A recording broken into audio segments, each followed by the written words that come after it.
Every gardener has faced the frustration of watching tender herbs succumb to pests despite careful watering, mulching, and organic sprays. Yet, long before modern pesticides, gardeners discovered a simple, elegant solution: the trap crop.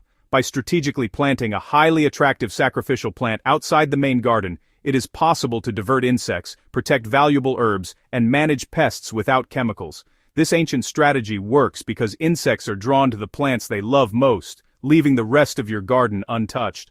Once understood and applied correctly, trap crops become a silent defense, working around the clock while you focus on growing strong, healthy herbs. The secret to a successful trap crop is selecting the right plant that pests prefer. The first step is identifying which pests target your herbs. Aphids, whiteflies, leaf miners, and flea beetles all have preferred hosts. Nasturtiums, for example, are a classic choice because they attract aphids, caterpillars, and whiteflies away from basil, parsley, and oregano. Dill works well for certain moths and carrot fly, drawing them away from coriander, fennel, and chervil. The principle is simple.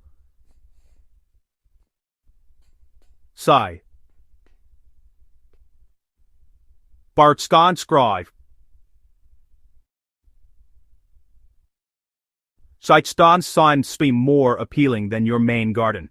When insects encounter this sacrificial plant first, they concentrate there, reducing pressure on the rest of the plot. Planting placement is as important as plant choice. The trap crop should surround the herb garden or be located on the windward side, depending on prevailing winds that carry insects. A row of nasturtiums, about 1 foot from the garden edge, can intercept early-season aphids before they reach sensitive herbs. For larger gardens, clusters or staggered patches of the trap crop at intervals provide multiple points of attraction. This ensures that insects have a clear choice and are less likely to wander into your main plantings.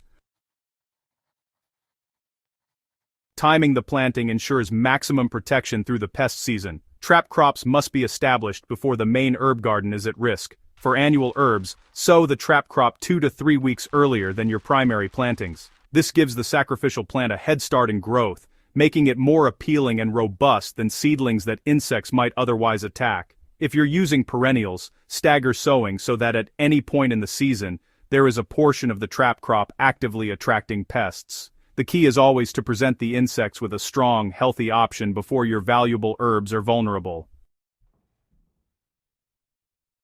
Once insects begin congregating on the trap crop, the work is mostly observational. You'll want to monitor the density of pests and inspect the plants regularly. If infestations become heavy, you can gently remove insects by hand, shake them into a bucket of soapy water, or lightly prune affected sections.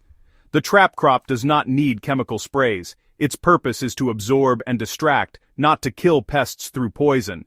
Over time, this encourages a natural balance where beneficial insects such as ladybugs, lacewings, and parasitic wasps can prey on the trapped pests, reducing future infestations.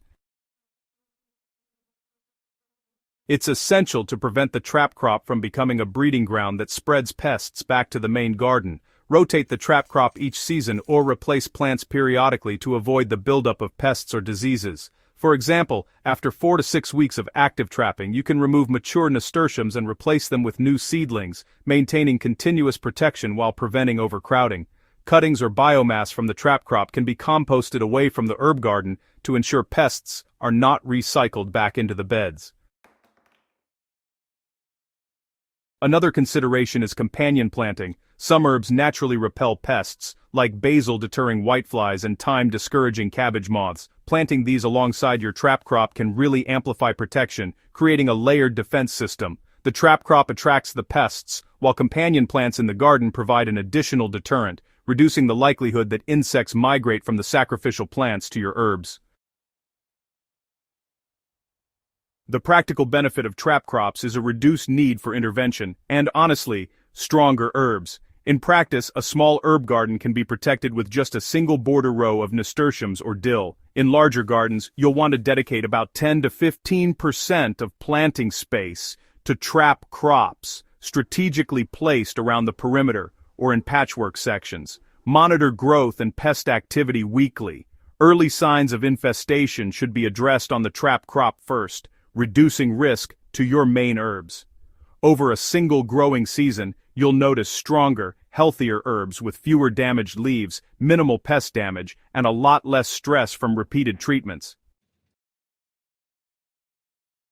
The ancient gardener's trap crop strategy is simple, yet remarkably effective. It harnesses natural insect behavior, requires minimal labor once established, and maintains a chemical-free environment that benefits both plants and pollinators. By observing insect preferences, timing planting carefully, and managing the sacrificial crop thoughtfully, you can protect an entire herb garden efficiently and sustainably.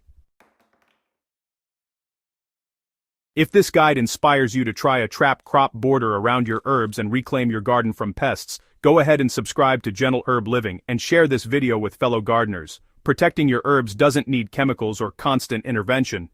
Sometimes, the oldest strategies are the smartest.